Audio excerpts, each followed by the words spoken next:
এই তো কিছুদিন আগেই ইরান যুক্তরাষ্ট্রের মাঝে বেশ বড় আকারের যুদ্ধ হয়েছে। ক্ষেপণাস্ত্র উড়েছে, ড্রোন হামলায় কেঁপেছে মধ্যপ্রাচ্যের আকাশ। মাত্র 40 দিনে ধ্বংস হয়েছে যুক্তরাষ্ট্রের সামরিক সক্ষমতার প্রায় 50%। তবুও ইরান বলছে এটাই তাদের আসল শক্তি নয়, বরং এখনো এমন অস্ত্র মজুদ আছে যেগুলো যুদ্ধক্ষেত্রে ব্যবহারই করা হয়নি। আর এই দাবি আসতেই নতুন করে বাড়ছে মধ্যপ্রাচ্যের উত্তেজনা।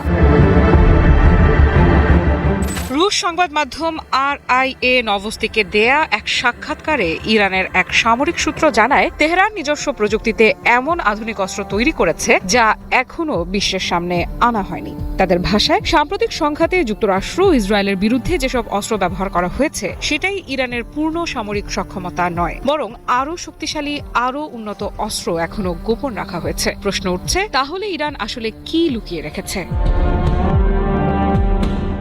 হাইপারসনিক ক্ষেপণাস্ত্র, নতুন প্রজন্মের ড্রোন, নাকি এমন কোন প্রযুক্তি যা বিশ্ব কল্পনাই করতে পারছে না? কারণ গত কয়েক বছরে ইরান বারবার দেখিয়েছে তারা ধীরে ধীরে নিজেদের অস্ত্র ভান্ডার বদলে ফেলছে। দেশীয় প্রযুক্তিতে তৈরি করছে দীর্ঘ পাল্লার মিসাইল, আন্ডারগ্রাউন্ড ড্রোন বেস, এমনকি উন্নত বিমান প্রতিরক্ষার ব্যবস্থাও।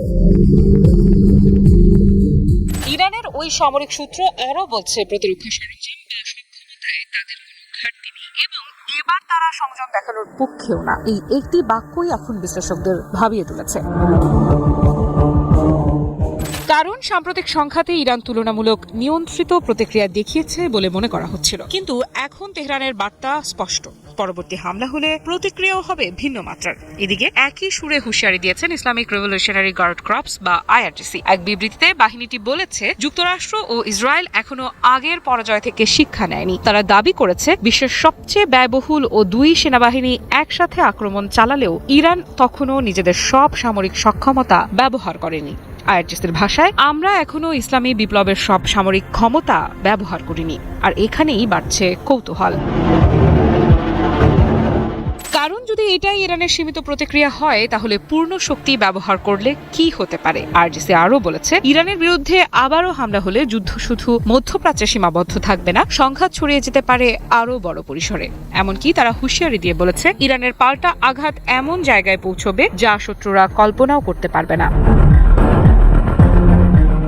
সব মিলিয়ে এখন এক অদ্ভুত অনিশ্চয়তার মধ্যে দাঁড়িয়ে আছে পুরো অঞ্চল। একদিকে যুক্তরাষ্ট্র ও ইসরায়েলের চাপ, অন্যদিকে ইরানের ক্রমশ আগ্রাসী হয়ে ওঠা বার্তা। আর এই মুহূর্তে সবচেয়ে বড় প্রশ্ন, কি সেই ভয়ঙ্কর অস্ত্র যেটা এখনো ব্যবহার করেনি ইরান? এদিকে ইরানের পররাষ্ট্রমন্ত্রী আব্বাস আরাগচিও হুঁশিয়ারি দিয়েছেন, শত্রুরা যদি যুদ্ধের পথে এগোয় তবে তাদের জন্য অপেক্ষা করছে চমক, এমন চমক যা শত্রুরা ভুলতে পারবে না।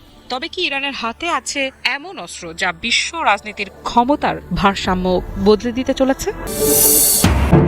ইরানের মতো আরেকটি দেশ আছে যে দেশটিকে জমের মতো ভয় পায়, মার্কিন যুক্তরাষ্ট্র।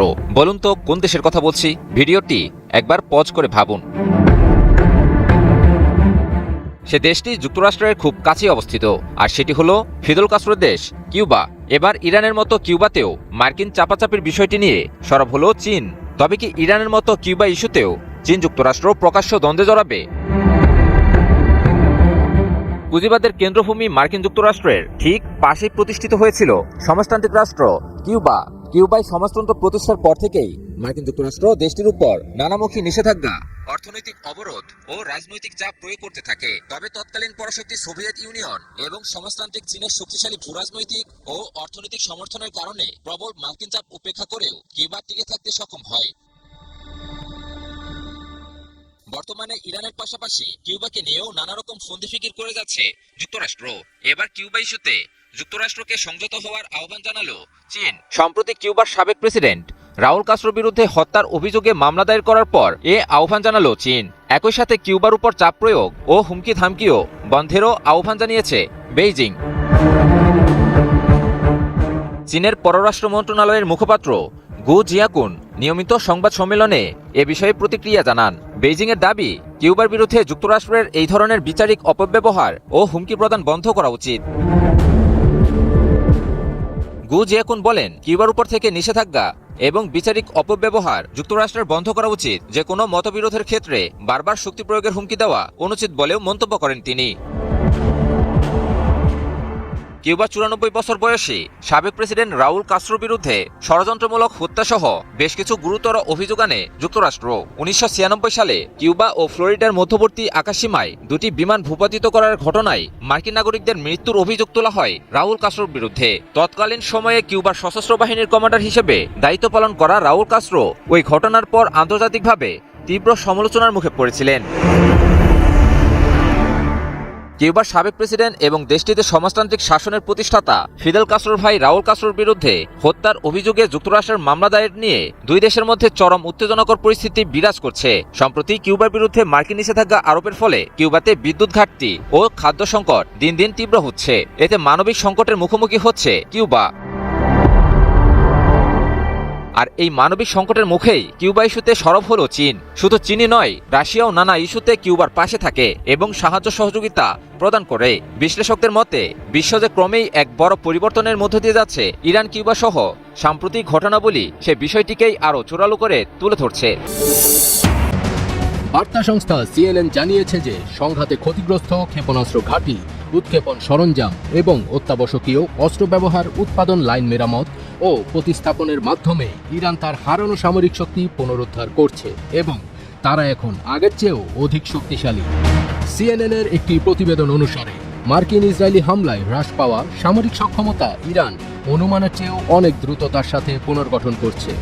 1 মাসেরও বেশি সময় আগে পাকিস্তানের মধ্যস্থতায় শুরু হওয়া যুদ্ধবিরতির মধ্যে 8 এপ্রিল ইরান তার ড্রোন উৎপাদনও পুনরায় শুরু করে, যা চলমান সংঘাতে দেশটির প্রধান অস্ত্র।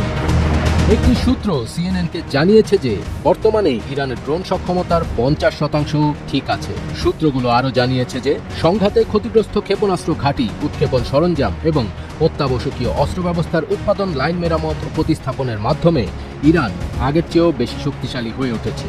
এর অর্থ হলো যুদ্ধ পুনরায় শুরু হলে ইরান আবারও আঞ্চলিক মিত্রদের জন্য হুমকি হয়ে উঠতে পারে। পাশাপাশি ইরান তার আঞ্চলিক মিত্রদেরকেও ধীরে ধীরে শক্তিশালী করে তুলছে বলে জানিয়েছে সিএনএন। মার্কিন গোয়েন্দা মূল্যায়নগুলো এই প্রশ্ন তোলে যে দীর্ঘমেয়াদে মার্কিন ইসরায়েলি হামলাগুলো ইরানের সামরিক বাহিনীকে কতটা উল্লেখযোগ্যভাবে পিছিয়ে দিয়েছে। একজন মার্কিন কর্মকর্তা বলেছেন যে ইরান 6 মাসের মধ্যে তার ড্রোন হামলার সক্ষমতা সম্পূর্ণরূপে পুনরুদ্ধার করতে পারে। ওই কর্মকর্তা বলেন, পুনর্গঠনের জন্য গোয়েন্দা সম্প্রদায়ের দেওয়া সমস্ত সময়সীমা ইরানিরা অতিক্রম করেছে। ইসরায়েল এবং উপসাগরীয় দেশগুলো ইরানের ক্ষেপণাস্ত্র ও ড্রোনের আওতার মধ্যেই রয়েছে। ইসলামী প্রজাতন্ত্রের ক্ষেপণাস্ত্র উৎপাদন ক্ষমতা কিছুটা হ্রাস পাওয়ায় তেহরান বিকল্প হিসেবে ক্রমবর্ধমানভাবে ড্রোন যুদ্ধের দিকে ঝুঁকতে পারে, যা আঞ্চলিক মিত্রদের জন্য একটি বিশেষ উদ্বেগের বিষয়। ইরান যুদ্ধকে কেন্দ্র করে বদলে যাচ্ছে বিশ্ব রাজনীতির গতিপথ। ফুরিয়ে আসছে এককভাবে মার্কিন আধিপত্যের দিনক্ষণ। শক্তি ভারসাম্য বজায় রাখতে একজোট হয়েছে আমেরিকার প্রতিপক্ষ চীন এবং রাশিয়া। ট্রাম্পের মনোবল ভাঙতে হুঁশিয়ারি দিয়েছেন উভয় দেশের রাষ্ট্রপ্রধান শি এবং পুতিন। বলছেন বিশ্ব পরিস্থিতি আরও জটিল করে তুলছেন ট্রাম্প। দেখাচ্ছেন ঔপনিবেশিক মানসিকতার বহিঃপ্রকাশ। সৃষ্টি করেছেন জঙ্গলের আইনে ফিরে যাওয়ার সম্ভাবনা।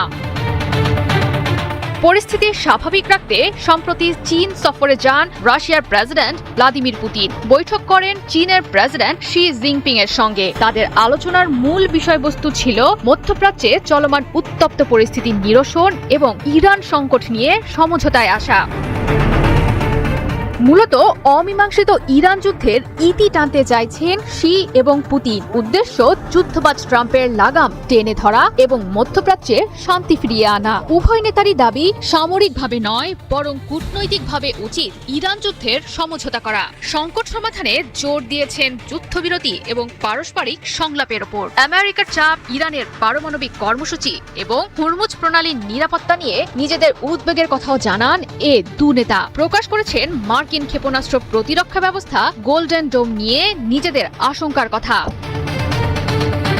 পরিস্থিতি নিয়ন্ত্রণে রাখতে ইতোমধ্যেই শির কাছে একটি প্রস্তাবনা পেশ করেছেন পুতিন। বলেছেন ইরানের উচ্চমাত্রা সমৃদ্ধ ইউরেনিয়াম সাময়িকভাবে রাশিয়ায় রাখা যেতে পারে, ফলে অনেকাংশেই কমবে ইরানের ওপর পশ্চিমাদের হামলার আশঙ্কা। তবে এটি কোনো আনুষ্ঠানিক আলোচনা ছিল না, বরং একে ক্লোজ ডোর টি মিটিং নামে গোপন কৌশলগত আলোচনা বলে দাবি করছেন ক্রেমলিন মুখপাত্র দিমিত্রি পেসকভ। মূলত নিজেকে মধ্যস্থতাকারী শক্তি হিসেবে তুলে ধরতে চাইছে রাশিয়া, বলতে চাইছে ইরানকে পুরোপুরি ধ্বংস না করেও সম্ভব সংকটের মোকাবেলা করা।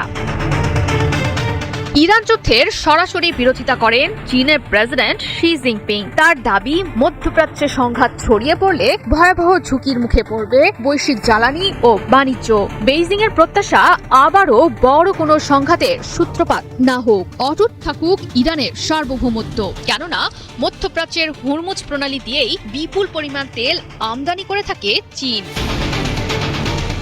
বিশ্লেষকদের মতে সাম্প্রতিক বৈঠকে ওয়াশিংটনের একক আধিপত্য রুখে দিতে একজোট হয়েছেন শি এবং পুতিন। আভাস দিয়েছেন ইরান প্রসঙ্গে একসঙ্গে অবস্থান নিতে প্রস্তুত ইরানের শুভাকাঙ্ক্ষী খ্যাত এই দুদেশ। তবে অনেকেই বলছেন ইরানকে ঘিরে মধ্যপ্রাচ্যে নতুন শক্তিজোট গড়ে তুলতে চাইছে চীন এবং রাশিয়া, চাইছে আমেরিকাকে সরিয়ে মধ্যপ্রাচ্যের নিরাপত্তার রাজনীতিতে যৌথভাবে প্রভাব বিস্তার করতে।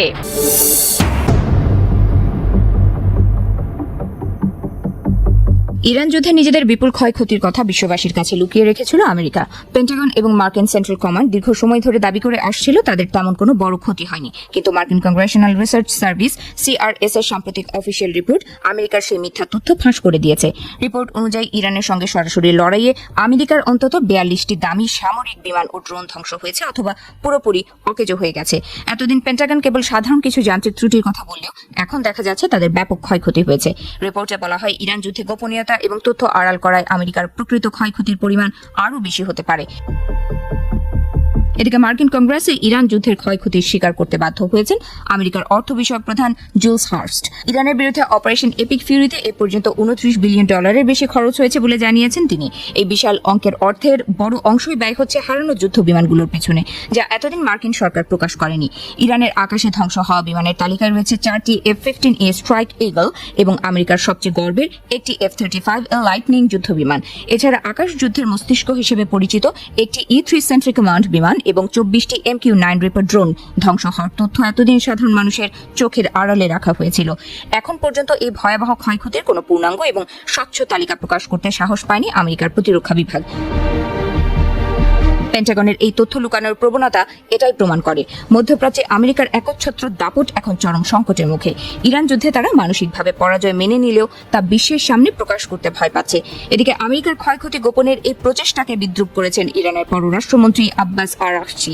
তিনি বলেন, ইরানের সশস্ত্র বাহিনী প্রথম শক্তি যারা আমেরিকার তথাকথিত অদৃশ্য যুদ্ধ বিমান F-35 কে ভূপাতিত করেছে, কিন্তু ওয়াশিংটন সবসময় তাদের পরাজয়কে আড়াল করতে চায়। আরাগচি বলেন, ইরান এখন আমেরিকার যুদ্ধ কৌশল পুরোপুরি রপ্ত করে ফেলেছে।